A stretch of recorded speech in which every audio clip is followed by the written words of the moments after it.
Imagine a battleground where steel titans collide, each clash inspiring a never-ending war of wits and innovation. From the trenches of World War I to the digital battlefields of today, the quest to build the ultimate armored tank has never ceased. But in this high-stakes chess game, every advancement by these giants is met with an even more cunning countermeasure. Ready to see how modern tanks fend off the shadows of obsolescence through innovation? As these steel behemoths dominated World War I battlefields, a challenge was issued to infantry across the world. How do you defeat a moving fortress? The race to answer this question kick-started an era of rapid innovation in anti-tank warfare. The first salvos in this technological tug-of-war were anti-tank rifles. Designed to harness the brute force of kinetic energy, these rifles fired metal shells with enough power to penetrate the early, thinner armored tanks. But as the chess game of warfare advanced, tanks donned thicker, more resilient armor, rendering these rifles nearly obsolete. To counteract increasingly resistant tank defenses, anti-tank guns evolved, growing larger and more powerful. This escalation necessitated anti-tank weapons that were not only potent, but also mobile, leading to the development of guns that had to be mounted on wheels and towed. However, the size and complexity of these weapons confined their employment to specialized jobs, making them impracticable for troops operating on foot across the battlefield. By the way, if you are new here, help this amazing community to grow by subscribing and never miss out on the latest uploads and updates. The limitations of these heavy weapons underscored a critical need: a portable anti-tank weapon, one that a single soldier could carry and operate. The theater of World War II became the stage for such innovation with the debut of the German Panzerfaust and the American bazooka. The bazooka, with its capability to be reloaded, offered a stark contrast to the Panzerfaust's one-and-done approach. However, the Panzerfaust brought its own tactical genius to the forefront. Its externally mounted warhead allowed for a larger, more devastating explosive charge, bypassing the size constraints faced by the bazooka. As the effectiveness of anti-tank weapons is significantly impacted by the warhead's size, this design aspect of the Panzerfaust was a game-changer, shifting the balance in the ongoing arms race. Amidst the war, another advancement was made by the Soviet Union with their RPG-43, a hand-thrown anti-tank grenade. It's worth noting, however, that the RPG-43 was a grenade, not a grenade launcher. It weighed roughly 3 pounds and required soldiers to get dangerously close to opposing tanks in order to deploy effectively. But the quest for greater safety and effectiveness didn't stop there. A new method for engaging tanks from a safer distance had to be developed. The post-war period heralded the birth of the Soviet RPG-2, the progenitor of the modern rocket-propelled grenade launcher. Contrary to a popular belief, the acronym RPG actually stands for Ruchnoy Protovotankovy Granatomyot, which translates to handheld anti-tank grenade launcher in English. This new class of weapon represented a significant leap in anti-tank warfare, allowing infantry to engage armored threats from greater distances with improved precision and lethality. The Soviet Union's innovation led to unique designs that emphasized portability, ease of use, and effectiveness, marking a new era in the infantry's ability to counter armored vehicles.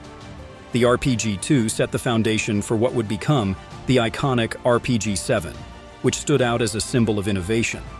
Addressing the limitations of earlier hand-thrown grenades and the range restrictions of previous launchers, the RPG-7 combined the best aspects of its predecessors with innovative features.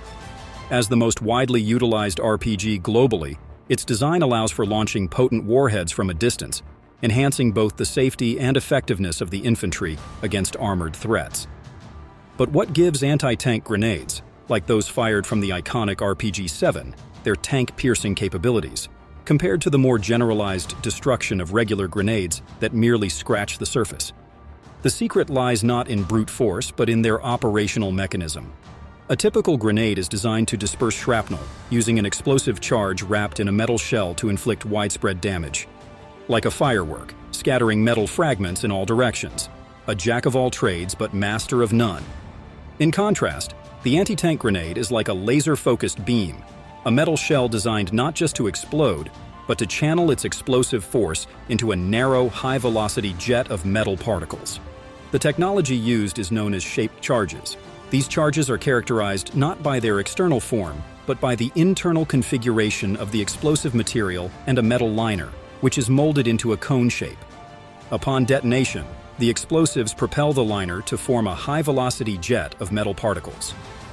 This jet, driven by the principles of kinetic energy rather than sheer explosive force, can slice through tank armor with terrifying efficiency.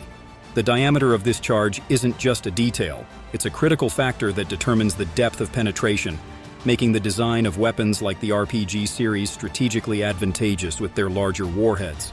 But what happens inside the tank when this metal jet strikes? The devastation is profound. As the armor is breached, a cascade of lethal effects follows: spalling, incendiary damage, even igniting the ammunition stored within, turning the tank into a deadly trap for its crew. During the Chechen Wars, the Russian military faced Chechen separatists armed with RPGs. These confrontations highlighted the vulnerability of armored vehicles in urban and mountainous warfare, setting the stage for a crucial evolution in defense tactics. Faced with the RPG threat, the Russian military began to retrofit their vehicles with what is known as cage armor, or slat armor. This defensive innovation might appear rudimentary at first glance, but its effectiveness is grounded in solid scientific principles. Unlike traditional armor, cage armor doesn't aim to be impenetrable. Instead, its purpose is to preempt the RPG's warhead, detonating it at a distance from the vehicle's main armor. This ingenious strategy significantly reduces the shaped charge's effectiveness by disrupting its optimal operation. The concept is simple yet profound. As potent as the metal jet generated by a shaped charge is, its effectiveness rapidly diminishes over distance. By introducing a relatively simple barrier like cage armor, the focused jet is disrupted before it can impact the vehicle's primary armor layer. Tanks and armored vehicles equipped with external defenses like cage or slat armor showcase the adaptation to ever-evolving threats. These defenses, designed to trigger the premature detonation of anti-tank rounds, illustrate a crucial aspect of modern warfare: the constant innovation required to protect and survive. Now, let's pause for a moment and think, is cage armor the ultimate defense against the relentless advancement of anti-tank weapons? Unfortunately, the answer is no. The ever-evolving battlefield demands more robust solutions, leading us to a pivotal innovation in armored protection: Explosive Reactive Armor, or ERA. Imagine a tank not just clad in metal, but armored with a system so sophisticated it can actively counter the force of incoming anti-tank rounds. ERA is precisely that: a dynamic shield comprising panels or tiles filled with a type of explosive so stable it defies the very nature of what we typically understand explosives to be. These insensitive explosives are nestled between metal plates, awaiting the moment of impact. Here's where science turns into active defense. When hit by an anti-tank weapon, such as an RPG, the ERA doesn't just sit passively. Instead, the shockwave from the strike triggers a controlled detonation, hurling the outer metal plate towards the incoming threat. This not only intercepts the projectile, but significantly diminishes its potential to damage the tank's primary armor. This mechanism effectively increases the standoff distance at the moment of impact, crucial for mitigating damage. But how does ERA know when to react? The brilliance of its design lies in the specialized explosives used, compounds engineered to be insensitive, detonating only under the extreme pressures of a direct hit from an anti-tank weapon. This ensures that everyday battlefield hazards won't prematurely trigger the armor, conserving the vehicle's defensive prowess for when it's truly needed. The strategic incorporation of ERA marks a monumental leap in the protection of armored vehicles. It embodies the intersection of chemistry and military engineering, transforming passive armor into an active participant in its own defense. Each panel of ERA operates independently, allowing only the sections under attack to respond, while the rest remain vigilant and intact for future threats. Moreover, the modular design of ERA ensures that damaged sections can be replaced, preserving the vehicle's integrity over time. But let's not simply focus on the mechanics. History provides us with concrete examples of ERA's transformative impact on the battlefield. Take, for instance, the Yom Kippur War of 1973, a pivotal moment for armored warfare. During this conflict, Israeli tanks equipped with early versions of ERA faced off against Egyptian and Syrian forces. The effectiveness of ERA in this context was a game-changer, significantly reducing the damage from anti-tank missiles and rockets. This conflict marked one of the first large-scale uses of ERA and demonstrated its value in modern combat, saving lives and equipment. The adoption of ERA wasn't just about improving tank survivability. It represented a shift in how military strategists viewed armored warfare. No longer could tanks rely solely on their thick armor plating. The battlefield had evolved, and with it, the need for dynamic, responsive protection. ERA offered just that, a leap forward in defense technology that could meet the challenges posed by the latest anti-tank weapons. But let's go further. What does the future hold for ERA? As anti-tank technologies continue to advance, how will ERA evolve to meet these new challenges?